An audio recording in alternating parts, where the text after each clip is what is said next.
아멘. 우리 설교 제목을 따라해 봅니다. 마음으로부터 형제를 용서하지 아니하면. 예, 마음으로부터 형제를 용서하지 아니하면 이란 제목으로 우리 본문의 말씀 중심으로 하나님의 은혜 나누기 원합니다. 여러분, 요새 마스크 착용을 둘러싸고 갈등하고 싸우는 일들이 빈번히 일어나고 있다고 합니다. 제가 어떤 영상을 보니까요, 한 중년의 남성이 지하철에서 화가 나가지고 자기가 신고 있던 슬리퍼를 벗어서 막 지하철에 타고 있는 다른 그 승객을 이렇게 막 때리고 있었어요. 그러면서 막 주먹 다짐이 일어나고 전철 안에서 막 난리가 난 거예요.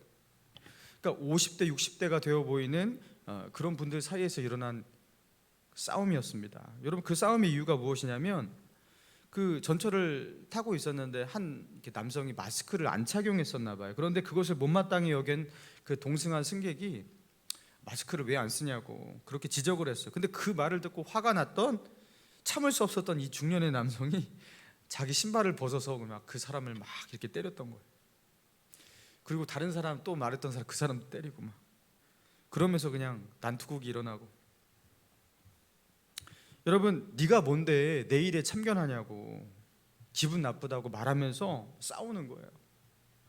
아니, 이게 싸울 일인가 싶어요. 그죠? 근데 막 너무나 예민하고 싸움이 일어나기 전에도 이미 화가 나 있는 듯한 그런 모습으로 말 한마디 잘못 건네면 그냥 어떤 일을 당할지 모르는 그런 시대.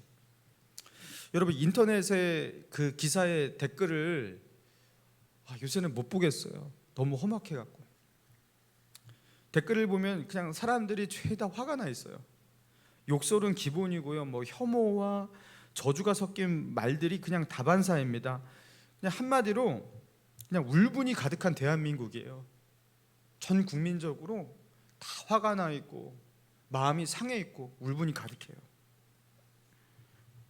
여러분, 서로 간의 그 인간관계에서도 그런 일들이 일어나지 않습니까? 누군가가 내 마음에 들지 않으면, 나의 성격과 나의 생각과 맞지 않으면 그냥 휙 돌아서 버려요. 그냥 등져버려요. 너 같은 사람 그냥 안 보면 그만이니까 하면서 막 그냥 등져버려요. 자기는 그게 쿨하다고 하는데 그게 쿨한 게 아닙니다. 그만큼 그 사람은 인간관계를 제대로 맺을 수 없을 만큼 그렇게 마음이 피폐해져 있다라는 거죠. 여러분, 이런 사회의 분위기 속에서 우리는 살고 있습니다. 사랑하는 성도 여러분, 우리는 이런 분위기 속에서, 이런 사회 속에서 우리는 어떻게 살아야 됩니까? 사람을 어떻게 대해야 합니까? 여러분, 그리스도인은 사람을 대할 때, 하나님을 대할 때도 우리가 조심해야 돼요. 하나님 앞에서 살아야 돼요. 그렇지만 사람을 대할 때도 우리가 조심해야 합니다. 사람과의 관계는, 제가 예전에도 설교를 통해서 우리 전했던 것 같습니다. 사람과의 관계는 굉장히 영적이기 때문입니다. 사람과 갈등해요. 사람과 화평하지 못해요. 어떤 사람에게 분노하고 있고 마음에 응어리가 있어요. 화가 나 있어요. 미워하고 원망하는 마음이 있어요. 그리고 그 문제가 해결되지 못하고 그대로 갖고 있다면 그거는요, 하나님과의 영적인 관계에 타격으로 오게 되어 있습니다. 주님, 나는 주님께 잘못한 것이 없거든요. 하나님께 내가 딱히 잘못한 것이 없는데, 하나님, 나의 신앙이 왜 이렇게 지금 침체되어 있고 식어 있습니까? 나는 내 마음이 왜 이렇게 답답합니까? 저 아벨의 제사는 받으시는데 왜 나의 제사는 받지 않습니까? 라는 이 가인의 탄식이 우리에게도 있는 거예요. 여러분, 나는 하나님께 특별히 죄가 없는 것 같은데 왜 내가 지금 이렇게 영적으로 침체되어 있고 무너져 있을까? 여러분, 이런 고민이 있다면, 그런 분이 있다면 내가 맺고 있는 인간관계를 잘 들여다보시기 바랍니다. 사람을 대하는 나의 모습을 잘 보시기 바랍니다. 거기에 어떤 문제가 분명히 있을 거예요. 그것을 잘 보셔야 한다는 거예요. 여러분, 그런 맥락 속에서 오늘 본문의 말씀을 우리가 보기 원하는데요, 자, 본문에 보니까 베드로가 예수님께 나와 질문합니다. 주여, 형제가 내게 죄를 범하면 몇 번이나 용서하여 주리이까? 7번까지 하면 되겠습니까? 그렇게 물어봐요. 그러니까 어떤 죄인지 모르겠지만 사람이 사람에게 죄를 진 거예요. 잘못을 한 거예요. 상처를 준 거예요. 원망받을 만한 일을 한 거예요. 자, 그런데 이 질문에 대해서 한 7번 정도 용서하면 되겠지? 그러면 되겠죠? 이렇게 물어보니까요, 예수님의 대답이 충격적입니다. 22절 같이 읽겠습니다. 22절 시작. 예수께서 이르시되 내게 이르노니 7번뿐 아니라 7번을 70번까지라도 할지니라. 자, 7번이 아니라 7번을 70번을 해도 하래요. 그러니까 77에 49 해갖고 490번까지 해도 하라는 거구나. 여러분, 그렇게 계산할 수도 있는데요, 지금 예수님께서 말씀하시는 것은 490회까지는 용서해야 된다, 그 말씀하시는 게 아닙니다. 이게 무슨 말입니까? 무조건 용서하라. 죄를 지은 횟수와 상관없이 무한 용서하라, 그렇게 말씀하시는 거죠. 여러분, 그런데 이게 현실적으로 가능하냐라는 거예요. 여러분, 우리는 솔직히 현실 속에서 2번도 용서하기 어려워합니다. 내 마음을 언짢게 한 사람 한 번 있어요. 그러면은 그 일을 한 번만 더 반복하면 어떻게 해야 돼요? 그 사람과의 관계를 끊어버리고 싶은 그런 마음, 그죠? 막 짜증과 화가 올라오고요, 막 그래요. 이미 그 사람과의 그죠? 이렇게 벽을 만들어 버려요. 그런데 이 2번도 하기 힘든 우리가 어떻게 무한 용서를 하냐라는 거예요. 어떻게 계속 용서를 하냐라는 거예요. 그래서 이거는요, 설명이 필요한 부분이기 때문에 예수님께서 예화를 들어서 말씀하십니다. 자, 그러면서 1만 달란트 빚진 자를 말씀하시는데, 한 임금이 그 종들을 불러서 결산을 하는데요, 1만 달란트 빚을 지고서 갚지 않은 자가 발견되었습니다. 그래서 그 사람을 잡아왔어요. 여러분, 그 당시에 달란트라는 것은 그 2000년 전에 통용되었던 그 가장 큰 화폐의 단위였거든요. 보통 이 달란트는 이제 무게를 말하는 것이었는데, 시대마다 이 달란트의 무게가 달라졌었어요. 근데 20kg, 한 20kg에서 한 40kg까지 왔다 갔다를 합니다. D.A. 카슨이라는 신학자의 말에 따르면 달란트는 노동자 한 사람의 일일 품삯인 1데나리온의 약 6,000배에 상당하는 값어치를 가지고 있었다라고 했어요. 그러니까 그 노동자 한 사람의 일일 품삯 1데나리온의 6,000배의 값어치가 1달란트래요. 자, 그러니까 1만 달란트는 일꾼의 하루 품삯인 1데나리온에서 6,000배를 곱하기를 하면 되는 거고, 그죠? 1달란트는. 그러니까 1만 달란트라는 것은 거기에다가 다시 만을 곱해야 되는 거죠. 자, 그러니까 6천만 데나리온이 1만 달란트예요. 6천만 데나리온. 자, 그러니까 일꾼의 하루 품삯을 1데나리온인데 6천만 데나리온이 1만 달란트인 거예요. 자, 그래서 하루 품삯을 오늘날 대한민국의 화폐 값어치인 10만 원으로 그렇게 계산을 해서 제가 6천만을 곱해 보니까요, 1만 달란트는 오늘날 대한민국 화폐 값어치로 얼마가 나오냐면 6조 원이 나옵니다. 6조 원. 제가 제대로 계산했습니다. 그러니까 6조 원, 하루에 10만 원씩 벌어 나간다면 6조 원을 언제 갚을 수가 있냐? 10만 원을씩 갚은다면 언제 갚을 수 있냐? 16만 4천 년을 일해야지 갚을 수 있어요. 그러니까 이거는 사람이 갚는 것이 결코 불가능한 빛이라는 것, 주님이 그걸 상정해 두신 거예요. 여러분, 그런데 주인이 말합니다. 저 채무자의 몸을 팔아서 노예로 삼아서 그렇게 갚고, 그리고 그 안에 자식들도 다 노예로 팔고 그의 모든 소유를 다 팔아서 갚게 하라. 여러분, 그래도 1만 달란트는 결국 갚을 수가 없죠. 그런데 그 1만 달란트 빚진 자가 말합니다. 엎드려서 말합니다. 내게 참으소서, 다 갚으리이다. 갚기는 뭘 갚아요? 그런데 막 눈물로 애원하면서 그렇게 호소하는데요, 임금이 그 모습을 보니까 그 갚을 수 없는 빚 때문에 고통 속에 살아가는 그 인생, 참 딱하고 불쌍한 거예요. 여러분, 이것도 참 충격적인 게, 여러분, 이게 어떻게 불쌍해 보이냐라는 거예요. 여러분, 1만 달란트가 이것을 갚지 않고 있는 이 사람이 이게 어떤 죄인데, 당장 사형시켜버려도 마음이 시원찮을 판인데 이 사람이 뭐가 불쌍합니까? 여러분, 당시 유대인들이 그 로마에 이제 세금을 갖다 바치는데요, 그 유대인의 1년 세금을 다 걷어도요 몇백 달란트밖에 안 됐대요. 1만 달란트 근처에도 가지 못합니다. 막 그 당시에 뭐 GDP를 유대인 GDP를 해도 이게 잘 안 될 거예요. 뭐 그 정도의 돈인데, 그 1만 달란트를 갚지 않았다고 그 사람을 불쌍히 여긴다? 여러분, 이게 충격인 거예요. 거기서 갑자기 불쌍히 여김이 나와요. 그리고 더 충격은 무엇이냐면 그 1만 달란트의 채무를 어떻게 해요? 탕감, 없는 것으로 해줬다라는 거예요. 여러분, 이게 바로 이 예화의 충격의 절정입니다. 여러분, 이 예화를 읽을 때 제대로 읽는 사람은 여기서 충격을 받아야 되는 거예요. 와, 어떻게 이럴 수가 있지? 어떻게 이걸 탕감해주고 이걸 없던 걸로 해줄 수가 있지? 이거는 그냥 은혜가 아닌 게, 이게 충격적인 은혜입니다. 충격적인 은혜. 그냥 호의가 아닙니다. 이거는 말로 할 수 없는 은혜고 이해할 수 없는 은혜예요. 그걸 베풀어 줬다라는 거예요. 그런데 이 은혜 받은 자, 1만 달란트의 빚을 탕감받은 자가 어떻게 하냐면 28절 같이 읽어보겠습니다. 시작. 그 종이 나가서 자기에게 100데나리온 빚진 동료 한 사람을 만나 붙들어 목을 잡고 이르되 빚을 갚으라 하매. 자, 그 종이 나가서라는 것은 이 일이 있은 후에 직후에 바로 자기가 빚을 탕감받고 나서 곧바로라는 뜻이죠. 자기에게 100데나리온 빚진 동료를 곧바로 만났어요.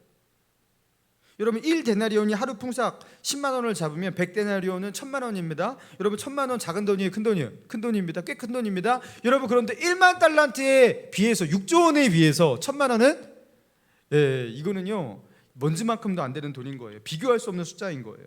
여러분, 그런데 자기에게 100데나리온 빚진 자를 만나서 어떻게 해서 그 사람의 목을 붙잡고 빚을 갚으라 하면서 겁박을 하는데 이 사람이 갚지 못하고 있으니까 어떻게 그 사람을 끌고 옥으로 가서 옥에 가두어 버렸어요. 나를 참아주소서 말을 했어요. 나를 참아주소서. 자기가 1만 달란트의 빚을 지고 그것을 갚지 못하자 자기 임금에게 호소했잖아요. 내가 갚으리이다. 나를 참아주소서. 자기 동료가 똑같이 자기에게 애원하면서 나를 참아달라고 하는데 어떻게 해요? 그 사람을 붙들고 결국에 옥에 가뒀어요. 자기는 1만 달란트의 빚진 자고 그것을 탕감받았는데 자기의 몸과 자기의 가족들을 다 노예로 팔아도 평생 종으로 살아도 갚을 수 없는 그 돈을 탕감받았는데 겨우 자기에게 100데나리온 빚진 자, 그걸 갚지 않는다고 그를 잡아서 옥에 가두었다라는 거. 여러분, 이 소식이 임금에게 알려집니다. 그리고 임금이 그를 다시 불렀어요. 그리고 임금이 말합니다. 32절 중간에 악한 종아, 내가 빌기에 내가 내 빚을 전부 탕감해 주었거늘 내가 너를 불쌍히 여김같이 너도 내 동료를 불쌍히 여김이 마땅하지 아니하냐 하고 주인이 노하여 그 빚을 다 갚도록 저를 옥졸들에게 넘기니라. 결국에 주인이요, 너 탕감 못 해주겠어 이렇게 했다라는 거예요. 너 1만 달란트 그거 갚아야겠어 이렇게 했다라는 거예요. 그러면서 주님이 하시는 그 말씀하시는 결론, 그 베드로의 질문에 대한 최종적 답변이기도 합니다. 우리 35절을 같이 읽겠습니다. 시작. 너희가 각각 마음으로부터 형제를 용서하지 아니하면 너희에게 이와 같이 하시리라.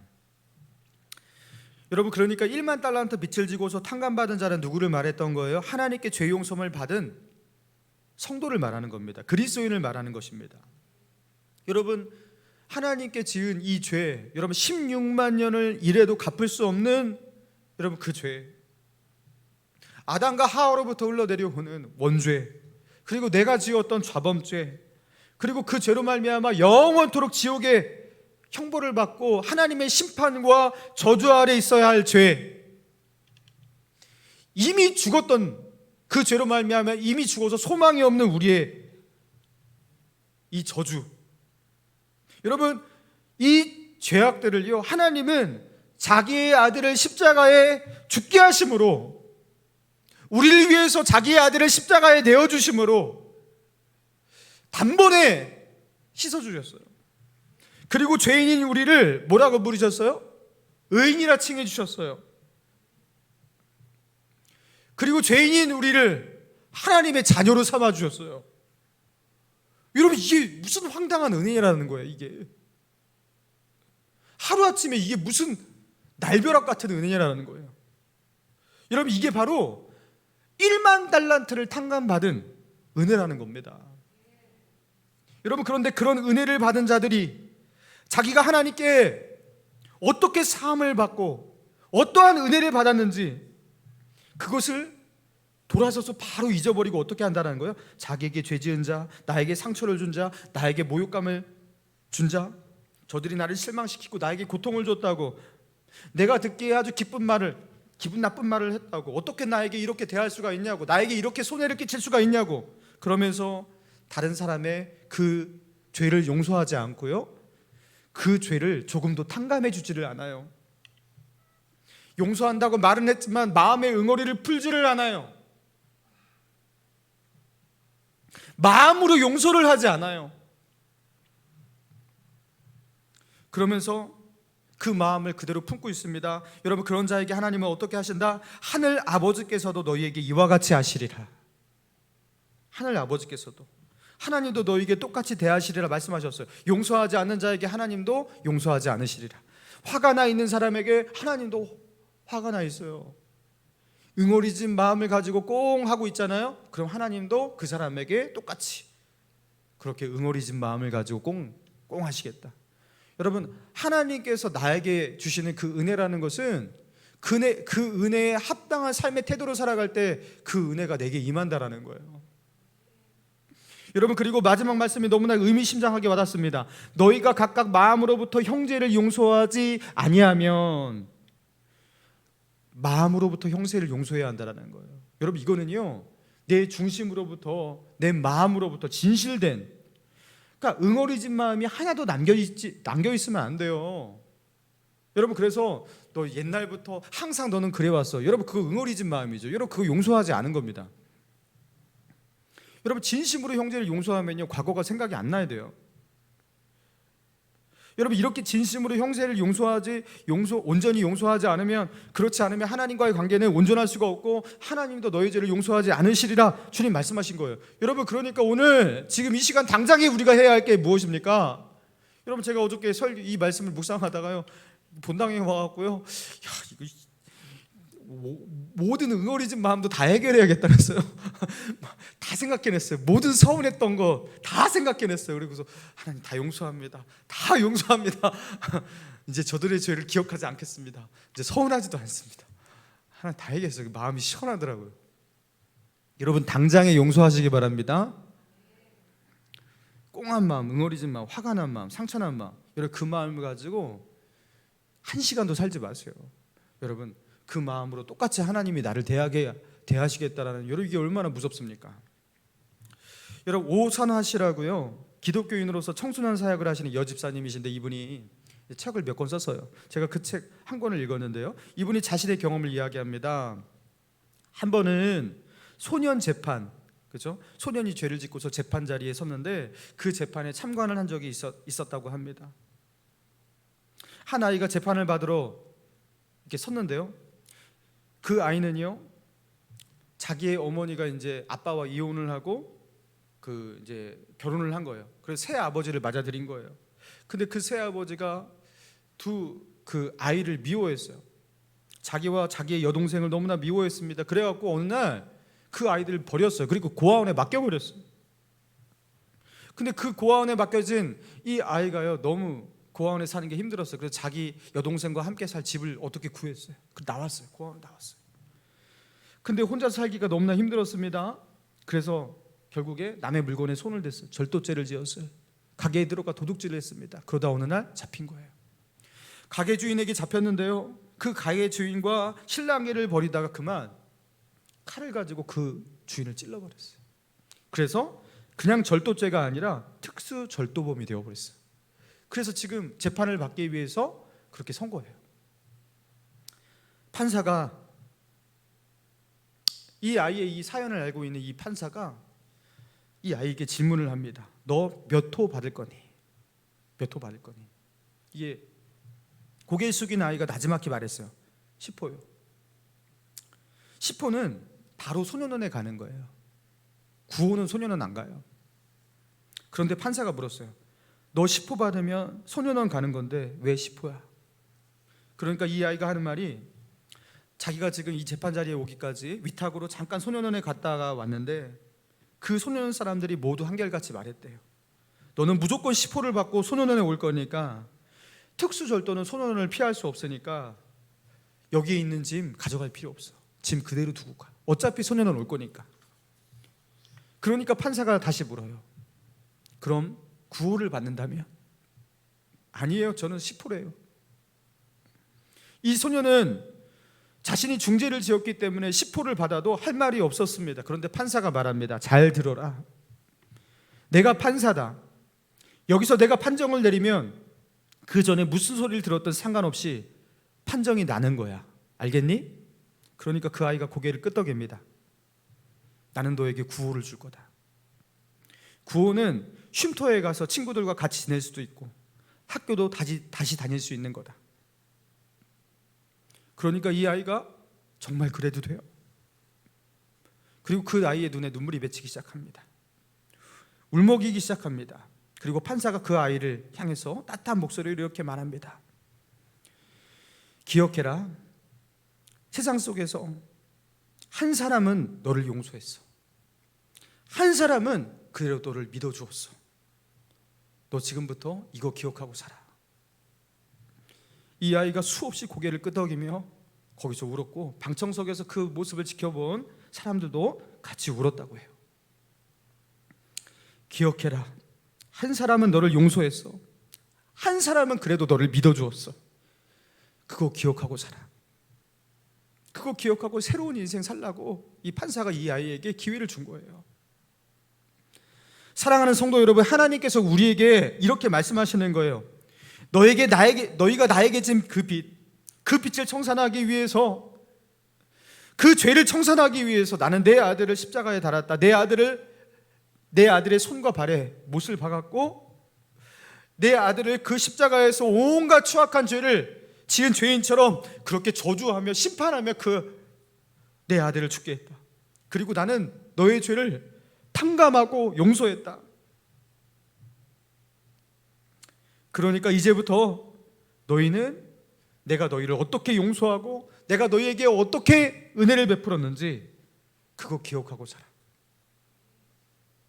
이거 절대 잊으면 안 돼. 이거 기억하고 이제 새 삶을 살아. 새로운 인생 살아. 주님이 우리에게 그렇게 말씀하시는 거죠. 여러분, 그리스도인이 세상 사람들과 다른 삶을 살 수 있는 근거가 무엇이냐면 우리는요, 이 용서의 기억이 있기 때문에 그렇습니다. 이 탕감받은 이 은혜, 구원의 은혜, 여러분 이제부터 우리가 살아가는 삶은요, 이거 기억하고 사는 거예요. 어떠한 순간에도 이거 잊으면 안 되는 거예요. 그런데 마치 1만 달란트 탕감받고서 그 탕감받은 것을 마치 없었던 일인 것처럼 그 즉시 잊어버리고 100데나리온 자기에게 빚진 자 갚지 않는다고 목을 붙잡고 막 겁박하는 자처럼, 여러분 우리는 어떻게 합니까? 우리에게 죄 지은 자를 용서하지를 않습니다. 그 죄가 마치 죽을 죄인 것처럼 그렇게 정죄합니다. 미워합니다. 원망합니다. 분노합니다. 마음의 응어리를 풀지 않습니다. 여러분 그렇게 살아가고 있는 우리의 모습, 여러분 그거 기억하는 거 맞습니까? 하나님께서 말씀하셨잖아요. 이제부터 너는 이거 기억하고 살아. 여러분 그거 잊어버리면요, 그게 죄인 거예요. 한 기독교 잡지에서요, 불신자를 대상으로 설문조사를 했다고 합니다. 비기독교인들이 기독교인을 향해서 가지고 있는 인식도에 대한 설문조사였습니다. 당신은 기독교인들이 어떤 사람이라고 느껴집니까? 하면서 솔직한 기독교에 대한 시각과 감정을 설문한 거예요. 불신자들의 31%가 교회 다니는 사람은 이기적이라고 답했어요. 자, 그리고 불신자들의 또 다른 30%의 사람들은 기독교인들은 비인격적이라고 답했습니다. 그리고 남은 17%의 불신자들은 기독교인들은 위선적이라고 답했어요. 그리고 겨우 17%의 불신자만이 기독교인들에 대해서 좋은 이미지를 갖고 있다고 답했어요. 그러니까 80%의 불신자들이 기독교인을 향해서 비인격적이고 위선적이고 부정적인 어떤 이미지를 갖고 있다고 그렇게 답했어요. 이거는요, 한참 된 설문조사예요. 지금은 어떨까? 80%가 아니라, 여러분 느껴지시겠죠? 예상이 되시죠? 아마 90%를 넘을 겁니다. 사랑하는 성도 여러분, 예수 믿는 사람들이 세상을 대하는 자세에 뭔가 문제가 있는 것 같아요.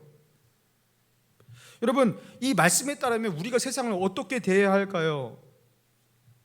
나에게 죄를 지는 자, 나에게 손해를 끼치고 있는 자, 나에게 피해를 준 자, 나에게 큰 상처를 안긴 자, 여러분 그런 사람을 어떻게 대하라고 그랬어요? 그리스도인은요, 자기가 탕감받은 이 은혜 때문에 나는 너를 용서한다고, 괜찮다고, 그럼에도 불구하고 나는 당신을 사랑한다고. 여러분, 이게 우리의 모습이어야 한단 말이에요. 우리는 하나님이 우리에게 베푸신 그 은혜, 그 용서 때문에, 그 은혜가 너무나 크기 때문에, 그 은혜가 너무나 충격적이기 때문에, 그 충격적인 은혜가 잊혀지지 않아서 그 은혜가 우리의 인생을 지배하는 거예요. 그리고 우리의 모든 인간관계 가운데 그 은혜가 역사하는 거예요. 내가 아는 이 용서란 용서도 아니에요. 그거는 백대나론이 그게 무슨 죄라고. 그런데 교회 다니는 사람들의 이미지는 그런 게 아니에요. 그리스도인들이 용서하지 않습니다. 그리스도인들이 화나 있습니다. 그리스도인들이 응어리져 있고 삐져 있습니다. 분노에 차 있고 판단하고 정죄하고 계산적이고 오히려 더 이기적이고, 여러분 그런 모습으로 여러분 우리는 살고 있지 않습니까? 여러분, 세상이 복음을 어떻게 들을 수 있게 할 수 있을까요? 여러분, 말로 전하면 복음을 들을 수 있는데 그들이 귀를 막고 있으면 어떻게 그 귀를 열고 마음을 열고 복음을 듣게 할 수 있을까요? 여러분, 그들의 귀를 열도록, 마음의 문을 열도록 그리스도인들이 삶으로 복음을 전해야 하는 거죠. 그리스도인들의 관용, 사랑, 용서, 그리스도인들의 따뜻함.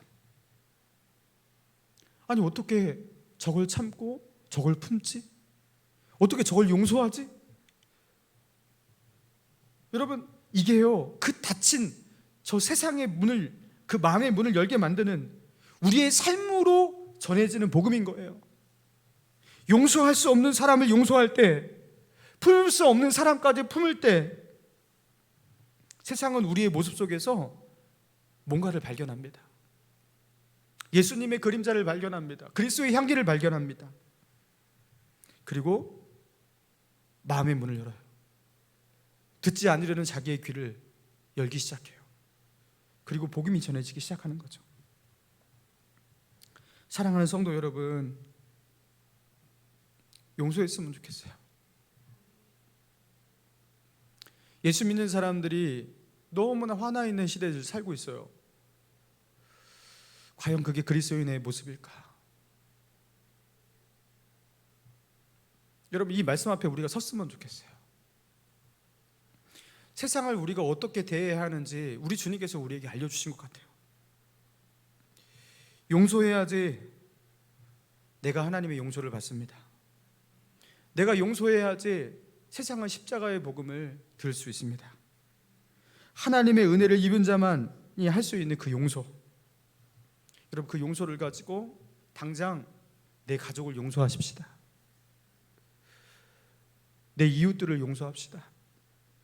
그리고 내 사회에서 만나는 나를 힘들게 하고 나를 어렵게 만들고 나에게 상처를 안겨준 그 사람을, 여러분 그거 해봤자 몇 데나리온 안 되잖아요. 1만 달란트를 탕감받은 내가 그 몇 데나리온 가지고서 그거 탕감 못 시켜줍니까? 그 주님의 용서와 사랑을 온몸으로 전할 수 있는 저와 여러분 되기를 주님의 이름으로 축원합니다. 이 시간